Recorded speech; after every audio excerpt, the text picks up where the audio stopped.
Un saludo cordial a todos los amigos y seguidores de Post La Verdad. Sean ustedes bienvenidos a este nuevo episodio podcast de Post La Verdad en cuarentena. Hoy jueves 13 de agosto, son las 5:03 de la tarde e iniciamos de una vez este episodio podcast con esta muy buena canción.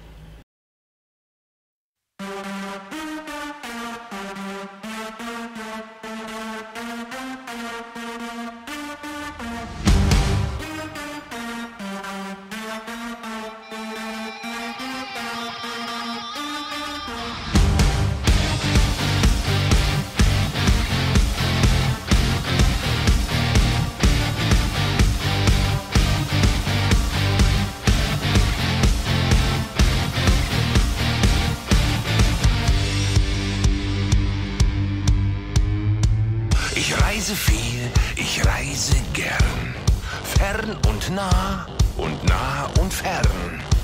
Ich bin zu Hause überall, meine Sprache international. Ich mache es gern jedem recht, ja, mein Sprachschatz ist nicht schlecht. Ein scharfes Schwert im Wortgefecht mit dem anderen Geschlecht. Ich bin kein Mann für eine Nacht. Ich bleibe höchstens 1-2 Stunden, bevor die Sonne wieder lacht. Bin ich doch schon längst verschwunden und ziehe weiter meine Runden. Ich bin Ausländer. Mi amor, mon chéri. Ausländer. Ciao ragazza, take a chance on me. Ich bin Ausländer. Mon amour, ja lo beauty mia. Ein Ausländer. Come on baby, c'est la vie.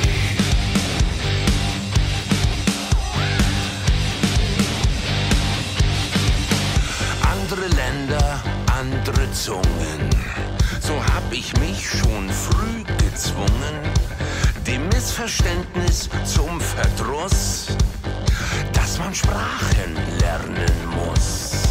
Und wenn die Sonne untergeht und man vor Ausländerinnen steht, ist es von Vorteil, wenn man dann sich verständlich machen kann. Ich bin kein Mann für eine Nacht. Ich bleibe höchstens 1-2 Stunden, bevor die Sonne wieder lacht. Bin ich doch schon längst verschwunden und ziehe weiter meine Runden. Ich bin Ausländer. Mi amor, mon chéri. Ausländer. Ciao ragazza, take a chance on me. Ich bin Ausländer. Mon amour, ja lo beauty mia. Ein Ausländer. Come on baby, c'est la vie.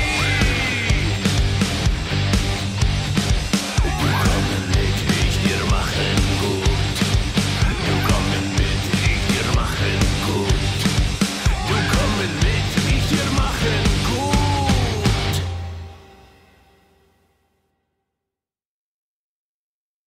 La libertad de expresión es un derecho que no se debe restringir en Colombia. Todos tenemos algo que opinar y expresar, y más aún en esta época de emergencia. En el podcast de Post La Verdad apoyamos este principio.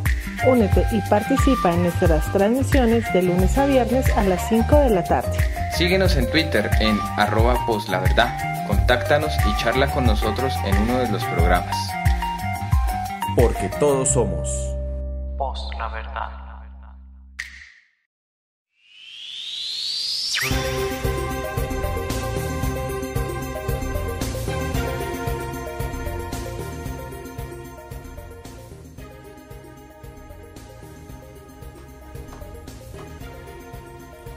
Bueno, estaba sonando la canción de los compadres de los paisanos Rammstein, Auslander, una muy buena canción. Ahí colocamos el video en el trino anclado de Post La Verdad, en el enlace de YouTube, para que puedan ver el video de esta muy buena canción. Y bueno, estamos acá en Bogotá transmitiendo este episodio podcast de hoy jueves, en un cielo mayormente nublado. Tenemos 14 grados de temperatura y 13 grados de sensación térmica, humedad del 63% y vientos provenientes del suroriente de 14 kilómetros.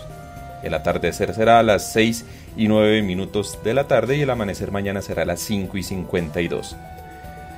Tengo también el reporte de contagios del día de hoy por parte del Ministerio de Salud, quienes ya publicaron que para hoy en Colombia hay 11.286 casos nuevos y 308 fallecidos, para un total de 433.805 casos y 14.145 muertes de ciudadanos en Colombia por el coronavirus. Bueno, y en el chat en Spreaker ya nos están dejando aquí comentarios. Doña Diana Reuter dice muy buenas tardes. Jenny Solano también se reporta y dice buenas tardes. Y Sofía Falle dice buenas tardes, Post La Verdad. Muchísimas gracias por estar aquí, listos y dispuestos. Y bueno, vamos a hablar de un tema interesante, y es que desde que se dio a conocer la decisión por parte de la Corte Suprema de Justicia de dictar medida de aseguramiento al expresidente y hoy senador Álvaro Uribe Vélez, pues es normal que muchas personas que simpatizan con el polémico senador, como dirán algunos, pues ataquen y pongan en duda, en tela de juicio, la integridad, la moralidad y la calidad de institución y de magistrados que tiene la Corte Suprema de Justicia.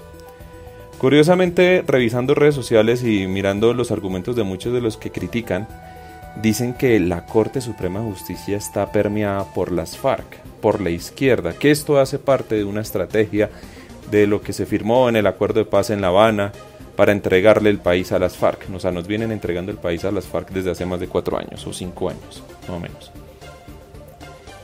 Y que la Corte Suprema de Justicia es actor importante en ese plan. Que los magistrados de ahí son marxistas, que los magistrados de ahí son comunistas,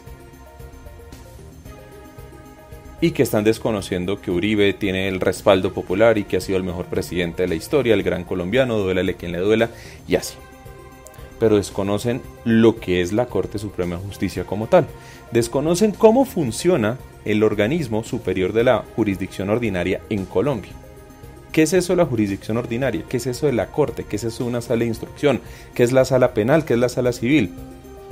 Para ser magistrado, que hay que mostrar un carnet de inscrito en el Partido Comunista y haber ido a Rusia y haberse entrenado en Cuba, ¿o cómo es eso? De eso vamos a hablar en este episodio podcast de hoy, pues porque se trata de hacer algo de pedagogía jurídica para poder entrar a revisar cómo es que funciona una partecita pequeña de lo que es la jurisdicción ordinaria, una partecita pequeña de la justicia en Colombia. Para eso hay que remitirnos a algo básico. Y es que, ¿qué establece la Constitución como tal? La Constitución, en su artículo 234 habla sobre la jurisdicción ordinaria y establece lo siguiente: la Corte Suprema de Justicia es el máximo tribunal de la jurisdicción ordinaria y se compondrá del número impar de magistrados que determina la ley. Está dividida en corte, esta dividirá la corte en salas y salas especiales y señalará a cada una de ellas los asuntos que deba conocer separadamente y determinará aquellos en que debe intervenir la corte en pleno. En el caso de los aforados constitucionales, la Sala de Casación Penal y las salas especiales garantizarán la separación de la instrucción y el juzgamiento, la doble instancia, de la sentencia y el derecho de impugnación en la primera condena. La Sala Especial de Instrucción estará integrada por 6 magistrados y la Sala Especial de Primera Instancia por 3 magistrados. Los miembros de estas salas especiales deberán cumplir los requisitos para ser magistrados de la Corte Suprema de Justicia y se les aplicará el mismo régimen para su elección y periodo. Los magistrados de las salas especiales solo tendrán competencia para conocer de manera exclusiva de los asuntos de instrucción y de juzgamiento en primera instancia y en las condiciones que lo establezca la ley. El reglamento de la Corte Suprema de Justicia no podrá asignar a las salas especiales el conocimiento y las decisiones de los asuntos correspondientes de la Sala de Casación Penal. Los magistrados de las salas especiales no podrán conocer de asuntos administrativos ni electorales de la Corte Suprema de Justicia, ni harán parte de la Sala Plena. Este artículo 234 nos trae muchas cosas. Lo primero que establece es que la Corte Suprema de Justicia es la máxima autoridad de lo que corresponde a la jurisdicción ordinaria. ¿Y qué es eso de jurisdicción ordinaria? Son esos casos que se conocen en materia civil, comercial y agraria, en materia laboral y en materia penal. Para ello la Corte está dividida en salas. Sala civil, que conoce todos los temas de civiles, comerciales, agrarios, la Sala de Casación Civil y Agraria. Está la Sala Laboral, que es todo lo que concierne en torno a relación al Código Sustantivo del Trabajo, o sea, los temas laborales en Colombia. Y la Sala Penal, que es la que conoce todo lo relacionado con los delitos y los procesos penales en el país. ¿Cómo está conformada la Corte Suprema de Justicia en este sentido? La Corte Suprema de Justicia tiene 23 magistrados. Y de estas tres salas, tiene 7 magistrados para la Sala de Casación Civil y Agraria, tiene 7 para la Sala de Casación Laboral y 9 magistrados para la Sala de Casación Penal, distintos a los que hace mención aquí el artículo 234 sobre los magistrados de la Sala de Instrucción y la Sala Especial de Instrucción. Estas salas fueron creadas, las de instrucción, conforme a lo que se aprobó en el Acto Legislativo 01 de 2018, en donde Colombia, haciendo uso de los tratados internacionales a los que estaba suscrito, reconoce que los aforados tienen derecho a una doble instancia. De este tema ya lo he hablado largamente en episodios anteriores, incluso uno en donde nos centramos para ver por qué a Andrés Felipe Arias se le concedió la doble instancia. Y es que la Corte Constitucional, a modo de resumen, mediante vía tutela, estableció que como Colombia firmó los tratados internacionales declarando la doble instancia un derecho universal, a partir de enero de 2014, desde esa fecha se aplicará el derecho a doble instancia para todos los que sean aforados y para todos los que se les haya expedido un fallo condenatorio o que no sea favorable a sus intereses desde el 2014 en adelante. Todo esto en virtud, vuelvo y digo, del Acto Legislativo 01 de 2018. Entonces, es por eso que se está hablando de una sala especial de instrucción, la que está conociendo los casos y manejos frente, por ejemplo, a Álvaro Uribe Vélez. ¿Por qué a Uribe lo está conociendo la Corte y por qué no lo está investigando el fiscal? Puede ser una pregunta que se hacen muchos, ¿no? Y es que lo dice el artículo 235. Son atribuciones de la Corte Suprema de Justicia. Primero, actuar como tribunal de casación. Segundo, conocer del derecho de impugnación y el derecho de apelación en materia penal conforme lo determina la ley. Tercero, juzgar al presidente de la República o a quien haga sus veces, a los altos funcionarios de que trata el artículo 174, previo al procedimiento establecido en los numerales 2 y 3 del artículo 175 de la Constitución Política, por cualquier conducta punible que se les impute. Para estos juicios, la Sala Penal de la Corte Suprema de Justicia estará conformada además por salas especiales que garanticen el derecho de impugnación y doble instancia. Cuarto, y ese es el que nos interesa, investigar y juzgar a los miembros del Congreso. Es facultativo, es por mandato constitucional que la Corte Suprema de Justicia, en su sala penal, conocerá e investigará todo lo concerniente a cualquier especie de investigación frente a delitos penales que le sean achacables a los congresistas. ¿Esto qué quiere decir? Que los congresistas, al ser aforados, tendrán, en virtud de ese sujeto que son ellos como aforados, en la Corte Suprema de Justicia su juez natural.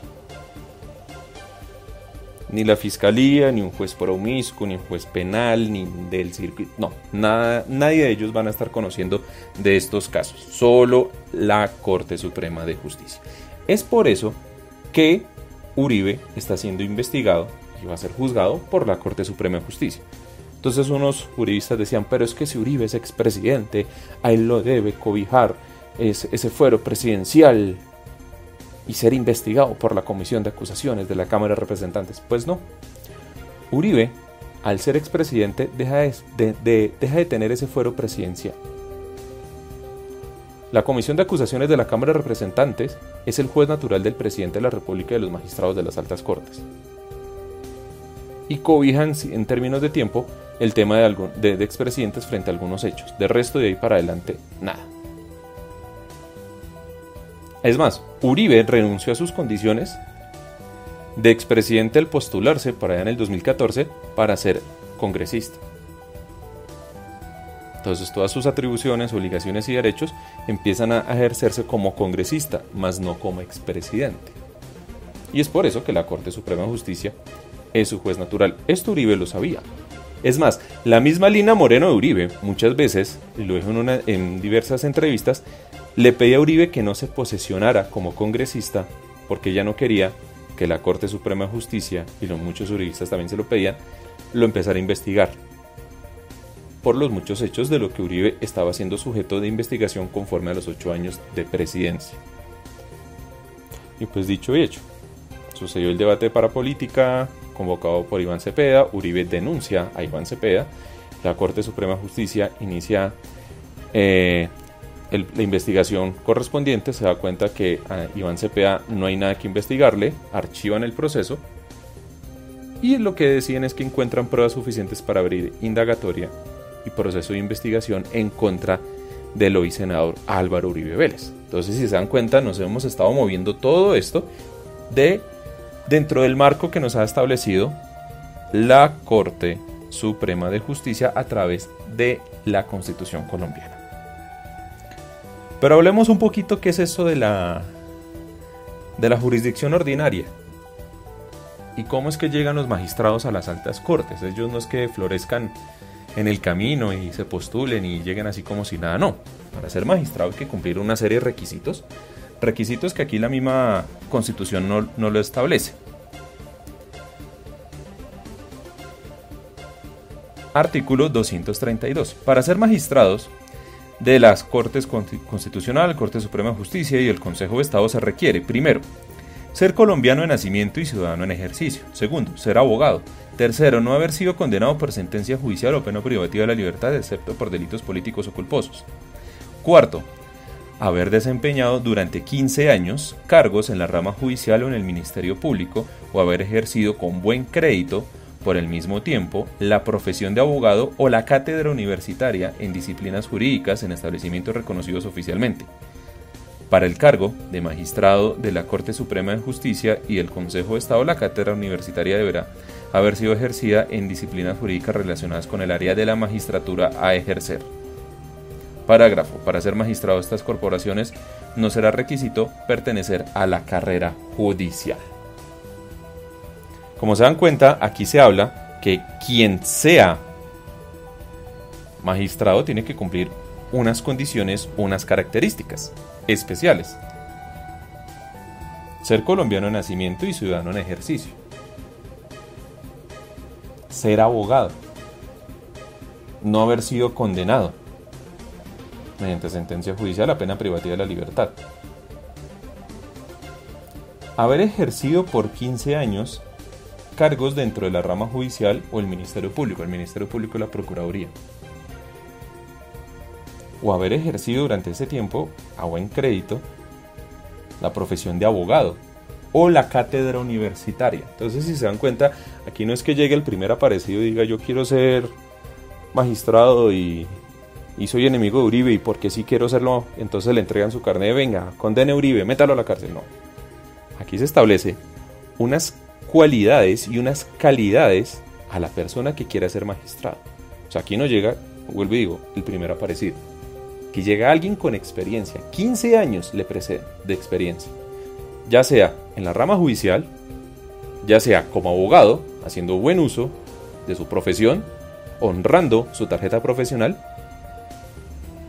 o haber sido catedrático, o sea, haber dado cátedra, ser docente universitario de facultades de Derecho, debidamente registradas y aprobadas por el Ministerio de Educación.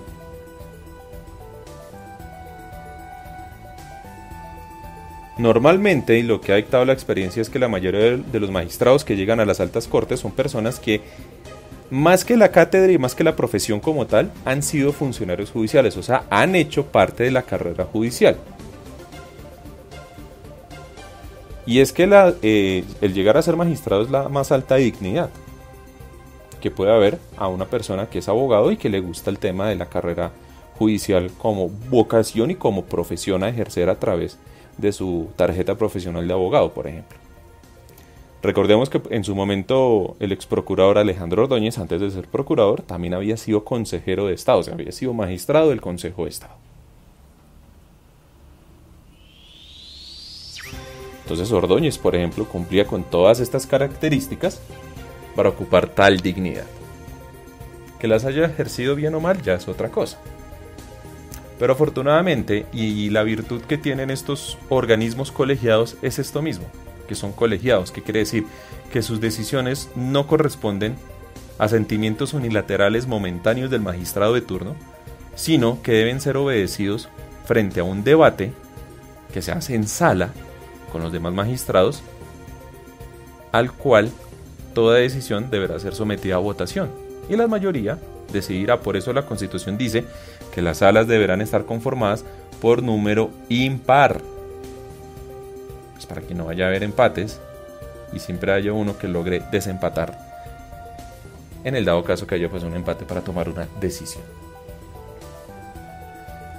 Y es que para ser juez de la República en Colombia se pide también, aparte de ser ciudadano colombiano, haber estudiado Derecho, haber pasado por una universidad, acreditar cierta experiencia.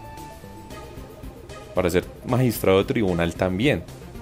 Y obviamente mucho más, y como lo hemos estado diciendo, para ser magistrado de una alta corte. Pero ¿qué es eso entonces de magistrado, de juez, de tribunal, de todas estas cosas? ¿Qué es la jurisdicción ordinaria? Como le dije al principio, la jurisdicción ordinaria conoce todos los temas civiles, agrarios, comerciales, también de los laborales y de los penales. Y es que en todo el país tiene que haber presencia de la justicia, no solo de policía, como creen algunos. Más de uno de los que han vivido en los pueblos o han conocido los pueblos pequeños recordarán que existe un nombre que se llama juzgado promiscuo. Y ese es el primer escalafón a nivel jerárquico de lo que son los juzgados dentro de la rama judicial. El juez promiscuo es el que conoce de todo. Ya después empiezan a ver ya los jueces del circuito, la justicia especializada, los jueces especializados. Entonces están el juez del circuito, el juez civil del circuito, el juez laboral del circuito, el juez penal del circuito, o el juez municipal, civil, laboral, independiente de la rama que sea. Estos jueces más o menos en su mayoría asumen casos en primera instancia o procesos de única instancia, sea el caso. No voy a entrar aquí a complejizar el tema ni a extenderme en el lenguaje jurídico, pues porque de esto no se trata, sino se trata que ustedes entiendan, hagan como una especie de mapa mental y se den cuenta que la justicia, la rama judicial hace presencia en todo el territorio. Y que por ejemplo dentro del departamento de Cundinamarca o el departamento de Antioquia, en sus diferentes municipios hay un esquema muy bien establecido de jurisdicciones pequeñas para los juzgados promiscuos, que son los que conocen de todo, como para los juzgados del circuito. Pero resulta que a nivel departamental, por decirlo así, porque no se da en todos los casos, existen los tribunales. Entonces ustedes habrán escuchado muchas veces hablar del Tribunal Superior de Antioquia, el Tribunal Superior de Cundinamarca. Oh, pero Andrés, existe también el Tribunal Superior de Bogotá. ¿Cómo así? Resulta que Bogotá, por ser distrito, tiene un carácter especial. Y Bogotá, en términos prácticos, es como si fuera un departamento más en Colombia. Es un departamento enquistado, metido dentro de Cundinamarca, pero es un departamento. ¿Por qué? Porque Bogotá es el distrito capital y la misma Constitución le dio un carácter especial. Por ende, tiene su propia jurisdicción a nivel de justicia. Entonces está el Tribunal Superior de Cundinamarca, está el Tribunal Superior de Bogotá. En Boyacá, por ejemplo, hay dos tribunales. Está el Tribunal Superior de Tunja y el Tribunal Superior de Santa Rosa de Viterbo. Que a todas estas ese tribunal es muy bonito. Quienes tengan la posibilidad de conocer Santa Rosa de Viterbo, échense la pasadita por el tribunal. Es una casa muy bonita y se come muy bien ahí en Santa Rosa. Bueno, estos tribunales son los que entran a dirimir conflictos que puedan haber de competencias, limítrofes, cuestiones así, dentro de la jurisdicción, dentro de la circunscripción a la cual ellos están administrando. Por algo se les da la palabra de tribunal. Y resulta que el tribunal superior, pero resulta que eso de tribunal, ¿qué quiere decir también? Que ya no van a haber un juez, sino van a ser 3 jueces, que son magistrados, los que van a conocer de los casos, en su mayoría de segunda instancia. Entonces les pongo un ejemplo. Un juez circuito de un municipio, pongámoslo así, Facatativá en Cundinamarca, conoce un caso y falla en primera instancia. Si se cumplen las cualidades y las condiciones correspondientes y se apela al fallo, quienes van a conocer en esa segunda instancia va a ser la sala a la que le corresponda del Tribunal Superior de Cundinamarca. Entonces la persona que está apelando va a tener plena seguridad que su caso ya no va a ser conocido por un único juez, sino por 3. Y tendrá que llevar al convencimiento a los 3 magistrados o a 2. ¿Por qué? Porque como es un número impar, y si 2 de ellos están de acuerdo con la apelación y se la conceden, pues derrotarán al siguiente. O si son los 3 que están de acuerdo, bien. Pero ya tendrá que poner de acuerdo a 2 de esos 3 magistrados. Eso es una garantía procesal muy grande, que su caso no va a ser analizado ni fallado por una única persona, sino por 3. Ahora bien, si un caso llega a la Corte Suprema de Justicia, por ejemplo en la Sala Civil, serán 7 magistrados los que van a conocer de ese caso. Obviamente para llegar a la Sala de Casación Civil hay que cumplir unas condiciones muy estrictas y muy bien claras, específicas, que establece la ley, para que un proceso de estos llegue a casación a la Corte Suprema de Justicia. Y es que la jurisdicción de la Corte Suprema de Justicia está en todo el territorio colombiano. Ellos son los encargados, por ejemplo, de dirimir conflictos territoriales entre los diferentes tribunales. Por ejemplo. Y es el máximo órgano de todo este esquema judicial que hemos hecho. Jueces promiscuos, del circuito, tribunales, hasta la Corte. Y si un caso llega, por ejemplo, a sala penal, van a ser 9 magistrados los que van a conocer de ese caso.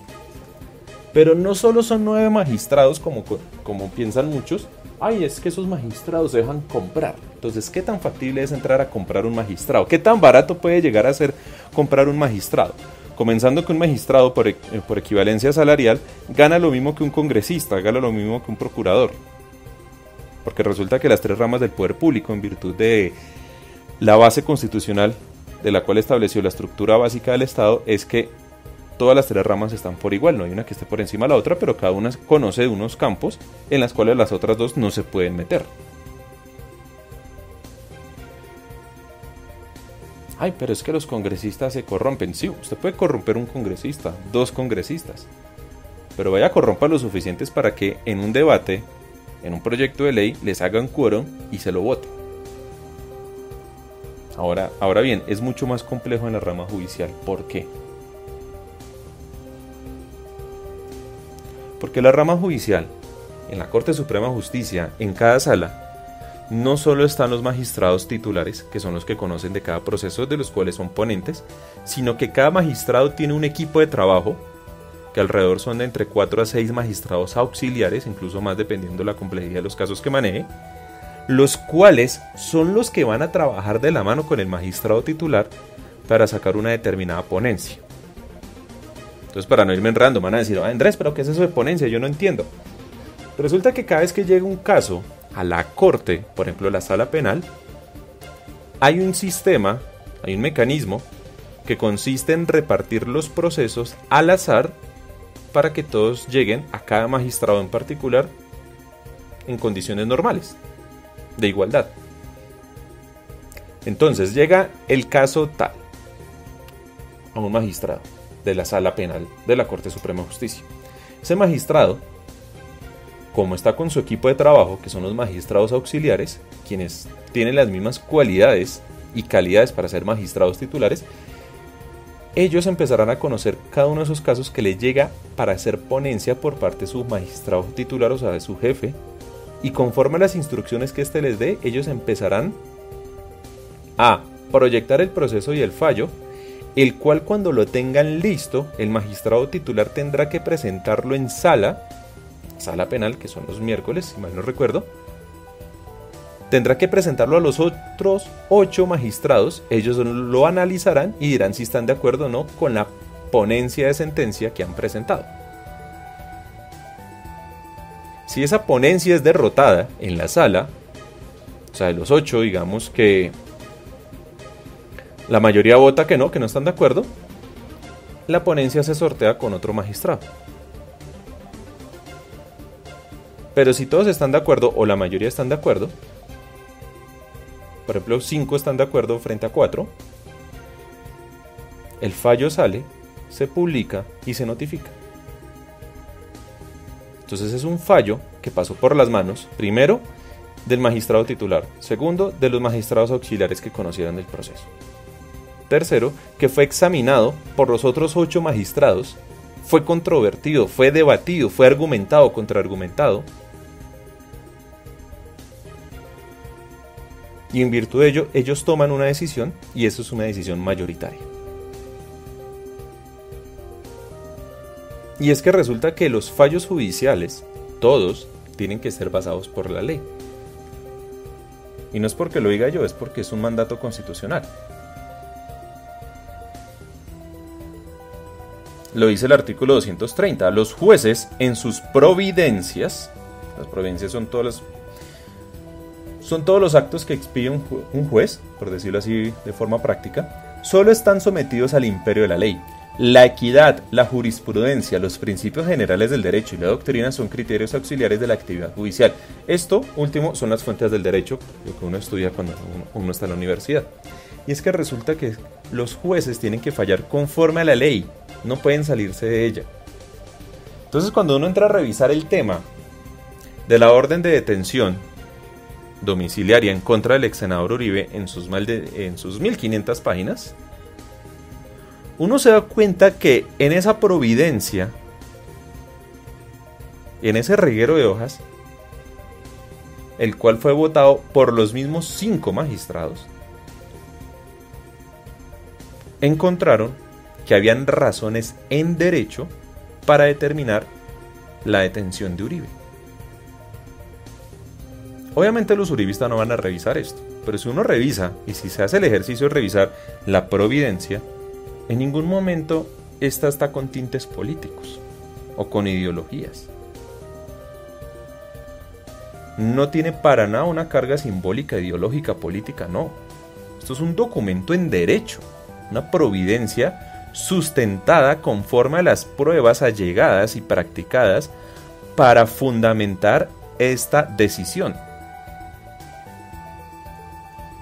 Y es que aquí no se ha puesto en consideración si Uribe fue o no el mejor presidente, si Uribe es el que goza o no de mayor favorabilidad y en las encuestas, y que si la gente votaría por él para que sea el presidente vitalicio de Colombia, si él implementó la seguridad democrática. No, es que aquí ellos no están revisando eso, ellos sencillamente están entrando a revisar si dentro del fraude procesal al cual se le está investigando a Uribe y el soborno a testigos es procedente o no la detención. Y es que la ley penal, lo hemos hecho en anteriores ocasiones, la ley penal considera que una detención preventiva a una persona a la cual se le va a iniciar juicio corresponde en 3 casos básicos. El primero, que la persona se vaya a volar; el segundo, que vayan a ir a alterar pruebas; o el tercero, que vayan a amenazar testigos potenciales que puedan determinar el curso de un proceso. Y pues resulta que el caso al que están investigando Uribe es por fraude procesal y soborno a testigos. Fraude procesal y soborno a testigos. Razón más que suficiente para ver viable en derecho la detención de Uribe de forma preventiva. Vuelvo y digo, en las 1500 páginas no se habla que es que Uribe implementó la seguridad democrática, firmó el TLC, estableció relaciones con los norteamericanos y puso bases norteamericanas militares. No, aquí en ningún momento se está hablando de eso. Es que por ser el presidente que más popularidad ha gozado, y es que su mano firme y su corazón grande fue algo. No, nada de eso están hablando en esa provincia. Se nota que los uribistas no la han leído y tampoco la van a leer. vuelvo y digo, esta fue una decisión en derecho, hecha por 5 magistrados, los cuales en votación unánime estuvieron de acuerdo. Magistrados que son elegidos, magistrados que vienen de ejercer la carrera del derecho por más de 15 años, de haberse acreditado como abogados, de haber acreditado ya sea su experiencia dentro de la carrera judicial, como catedráticos en la docencia de las facultades de derecho, o haber ejercido litigio con todos los honores.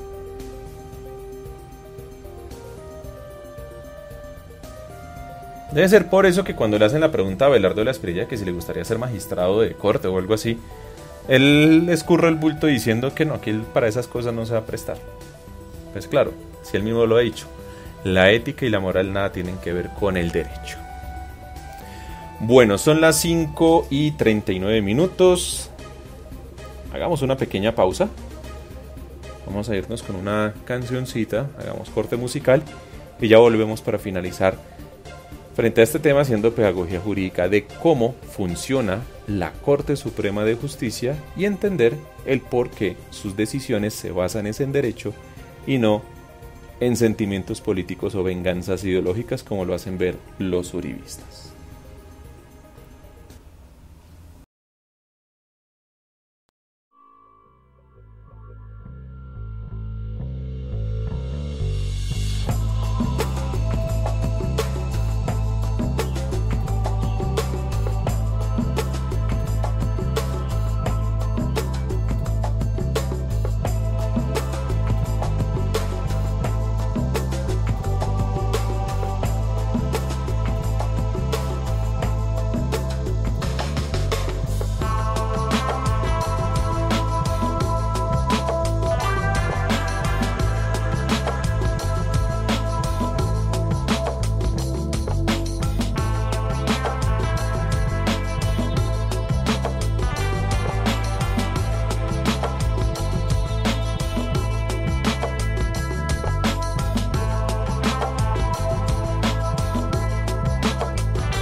La libertad de expresión es un derecho que no se debe restringir en Colombia.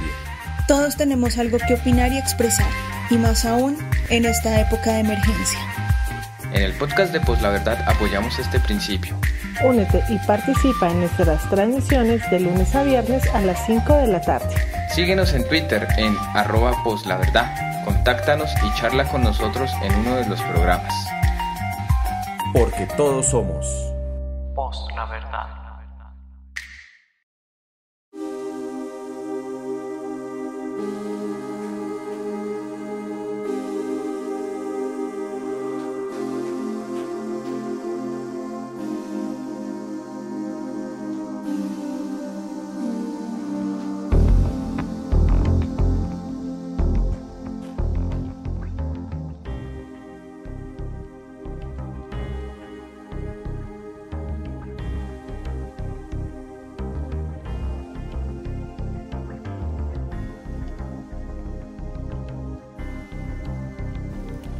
Bueno, estaba sonando Magic Sound Fabric con su canción Levitation Grove, una canción suavecita apenas para esta tarde ya, 5:47 de la tarde de hoy jueves 13 de agosto. Y bueno, podrán estar diciendo, ¿por qué la Corte Constitucional es tan polémica? ¿O por qué la Corte Suprema de Justicia? Es que yo las confundo, y es que está el Consejo de Estado, ahora está la JEP. No, pero ¿qué son todas esas cortes? Yo no entiendo, es que debería haber una única corte, como hay en Estados Unidos. Es que allá en Estados Unidos tienen una única corte y les va bien, y la justicia se respeta y a la gente la acepta. En cambio aquí la justicia está politizada, están diciendo, ¿no? La diferencia de Estados Unidos con Colombia, bueno, en sus tantas diferencias, porque hay muchas, Estados Unidos es un estado federado. Eso quiere decir que cada estado dentro de Estados Unidos, por ejemplo el estado de la Florida, el estado de California, el estado de Nueva York, el estado de Alabama, de Texas y otros más, dictan y se rigen bajo sus propias normas y tienen sus propias cortes internas. Pero ya para casos federales o casos ya que cumplan con unos requisitos, por ejemplo, llegarán a la Suprema Corte de Estados Unidos, que tiene jurisdicción en todo el país. Pero para eso tienen que darse muchos más requisitos de lo que se dan acá, por ejemplo, para llegar al recurso de casación. Aquí en Colombia tenemos departamentos, somos una república. Estados Unidos es un estado federado. Cada estado es autónomo. Define su propio presupuesto, pacta sus propios impuestos, saca sus propias leyes y tiene unas bases de justicia que tienen que estar en armonía, sí, y lo mismo sus leyes, conforme a las leyes federales y a la justicia a nivel federal. Cuando se habla de federal en Estados Unidos ya es a nivel nacional, en todo el país. Por eso es que hay una Suprema Corte que conoce de todos los casos, solo una corte. Acá en Colombia no. Aquí en Colombia, como somos una república y la rama judicial está dividida en diferentes ramas del derecho, conforme a esas ramas del derecho, de esos temas tan específicos, hay unas cortes o unas salas dependiendo sea el caso. En la Constitución de 1886, la Corte Suprema de Justicia tenía una sala constitucional. Y esa sala constitucional hacía prácticamente algo parecido a lo que hace hoy la Corte Constitucional. Resulta que con la nueva constitución de esa entonces, la constitución de 1991, se estableció que la Sala Constitucional de la Corte Suprema de Justicia debería dejar de existir y darle carácter de corte. ¿Por qué? Porque la función primordial de la Corte Constitucional es ser la salvaguarda de la Constitución y verificar que todas las leyes, todos los actos, todo lo que surja dentro del Estado sea exequible, o sea, que sea constitucional. Además de ser la entidad superior en el caso de tutelas.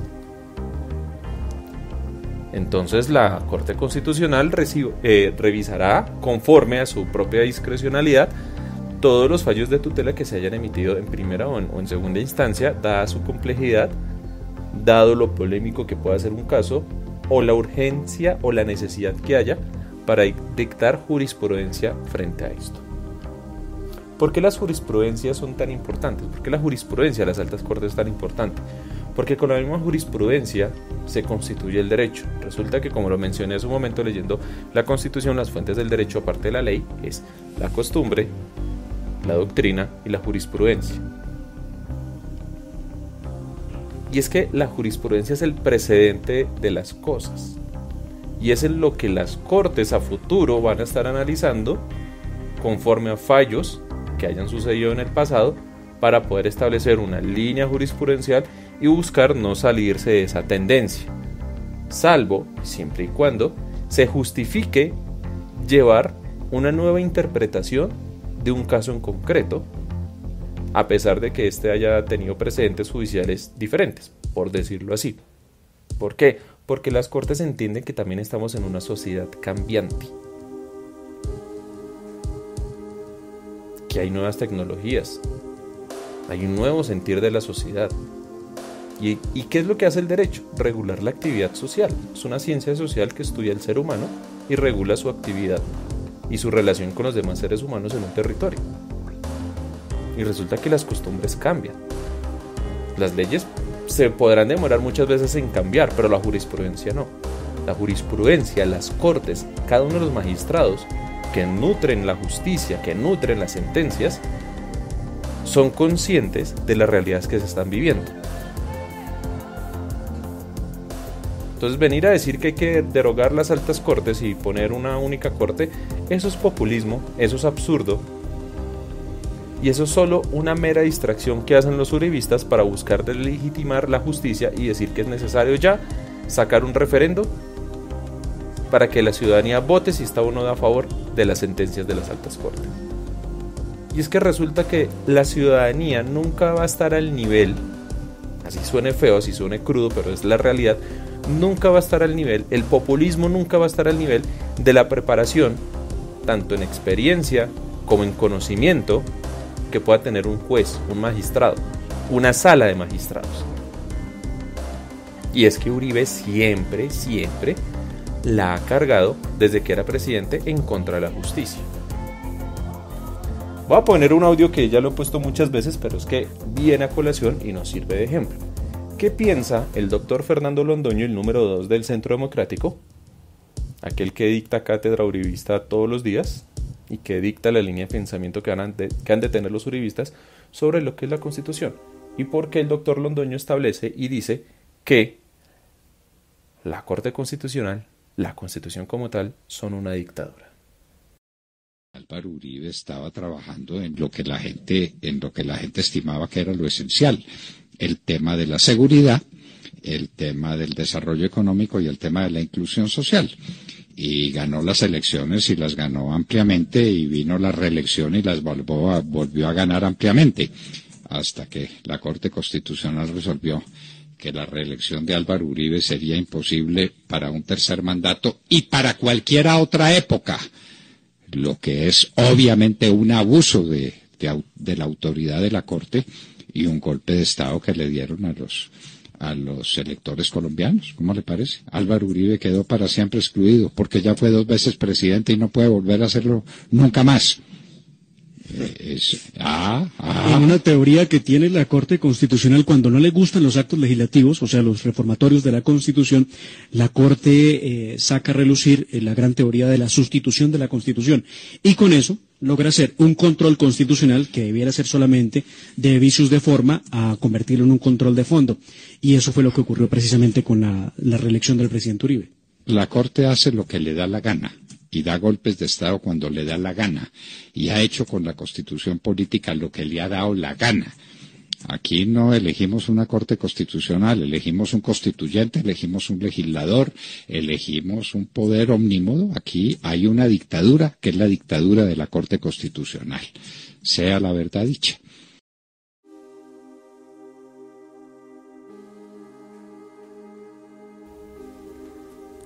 Decir que la Corte Constitucional es una dictadura es un despropósito gigantesco.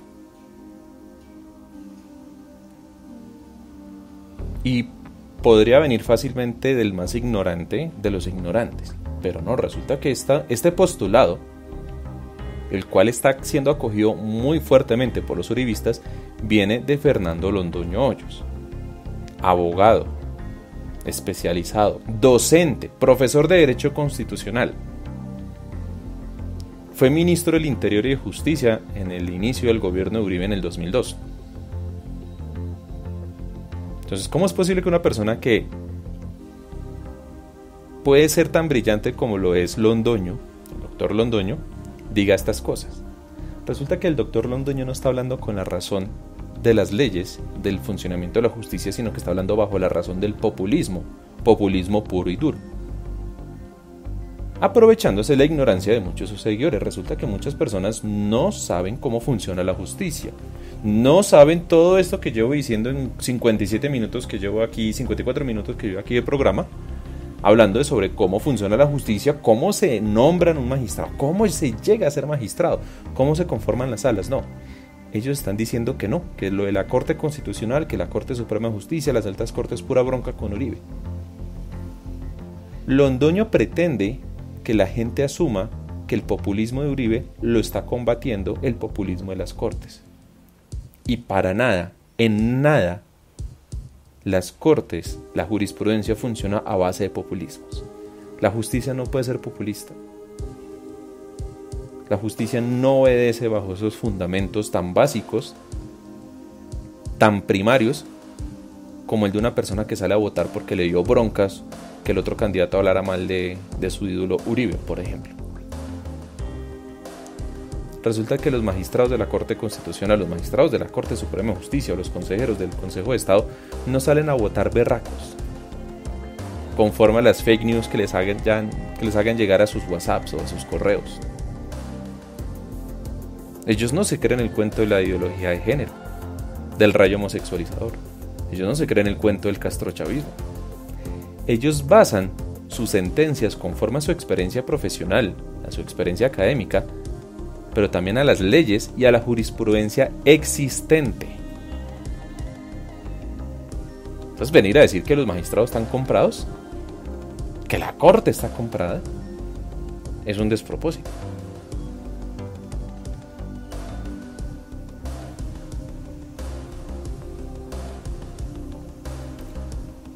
Ahora bien, ¿por qué el uribismo dice que quiere convocar a referendos el derogar los fallos, por ejemplo, de la Corte Constitucional?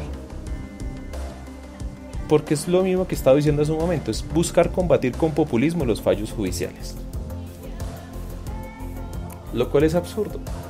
Lo dije antes del corte musical, un ciudadano común nunca va a estar al nivel de una sala especial que conoce unos casos conforme a la jurisprudencia vigente y a las leyes actuales.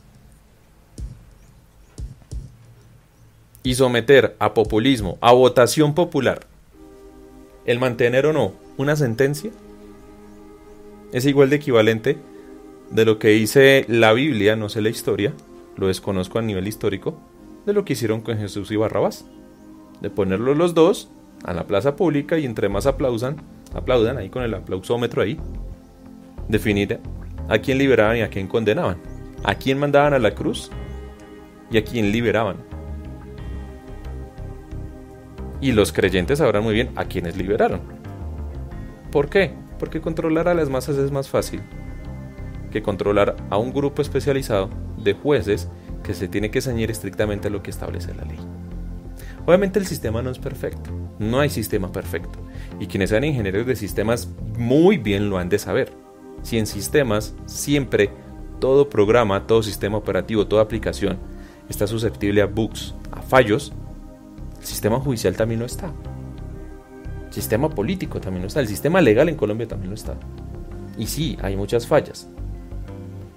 Pero en la forma como está conformada la justicia, las altas cortes, de cierta forma se ha blindado frente a esos fallos.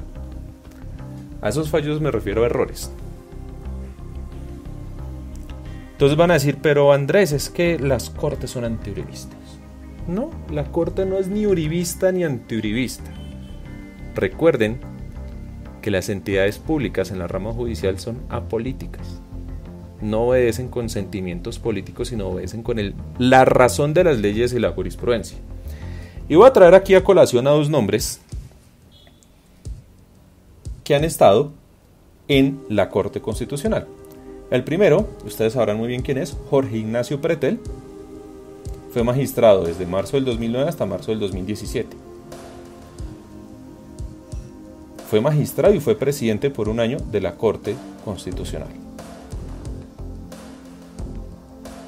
Está siendo investigado por la Comisión de Acusaciones de la Cámara de Representantes. Fue muy polémico en la ponencia de algunos de sus fallos y en sus postulados, favoreciendo un sector de la política muy afín al uribismo y muy afín a los intereses de Fedegan. Es que resulta que el doctor Pretel, el ex magistrado Pretel, venía de la misma zona donde Fedegan tiene mucha presencia. Términos más sencillos, ellos coronaron a ese magistrado dentro de la corte. Hay otro que el uribismo sí lo puso, y es que él fue asesor jurídico de Casa de Nariño en el gobierno Uribe y fue postulado en la terna que envió el presidente Uribe en ese entonces para que fuera escogido como magistrado. Estoy hablando de Mauricio González Cuervo, que fue magistrado del 2007 de octubre de 2007 a octubre de 2015.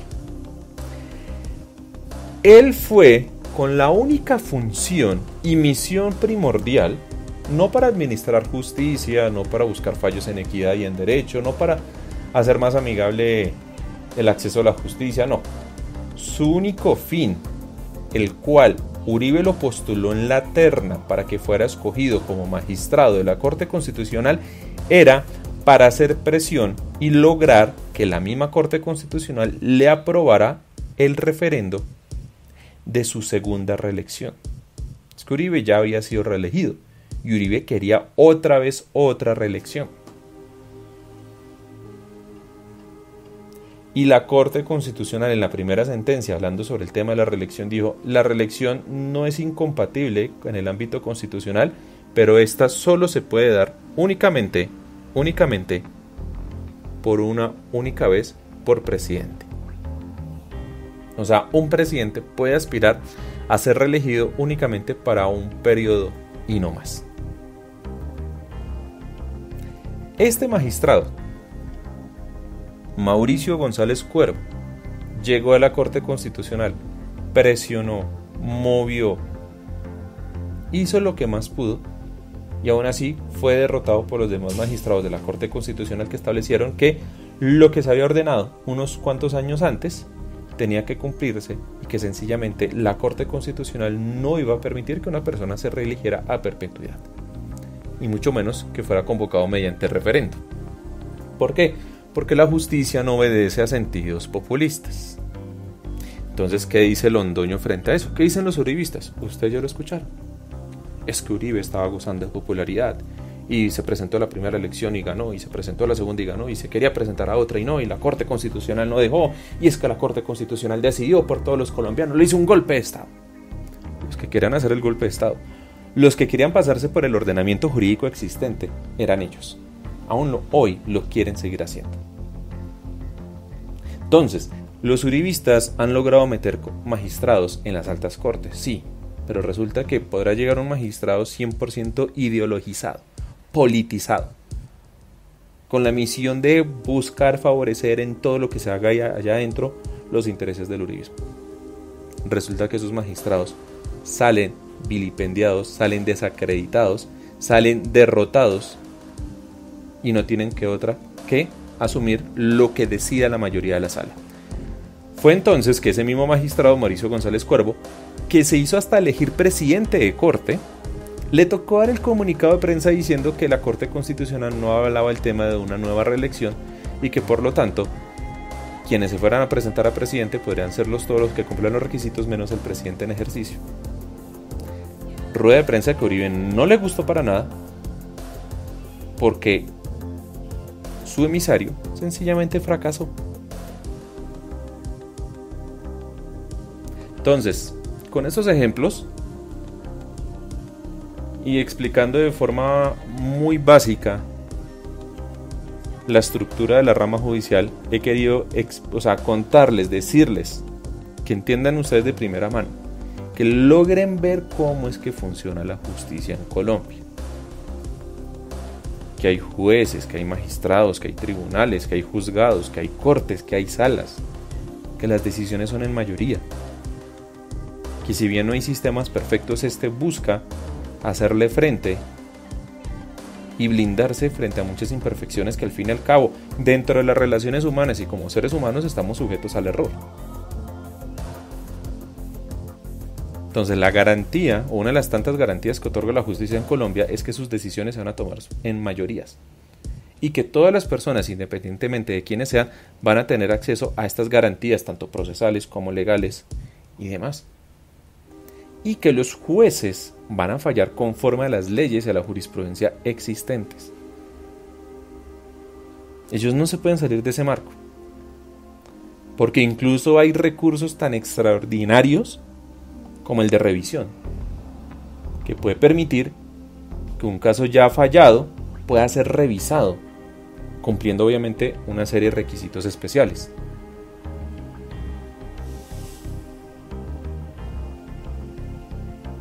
Entonces, Uribe hoy cuenta con todas las garantías procesales, pero resulta que Uribe y sus uribistas, su partido político y el mismo Duque como presidente están deslegitimando lo que es la justicia en Colombia, y Duque se está traspasando sus funciones como presidente y está transgrediendo el ordenamiento del Estado colombiano al asumir él como jefe de Estado, como el ejecutivo, críticas y posturas frente a lo que la justicia, según su criterio, su muy pobre criterio, debe hacer. Y eso, mis estimados, solo pasa en las dictaduras.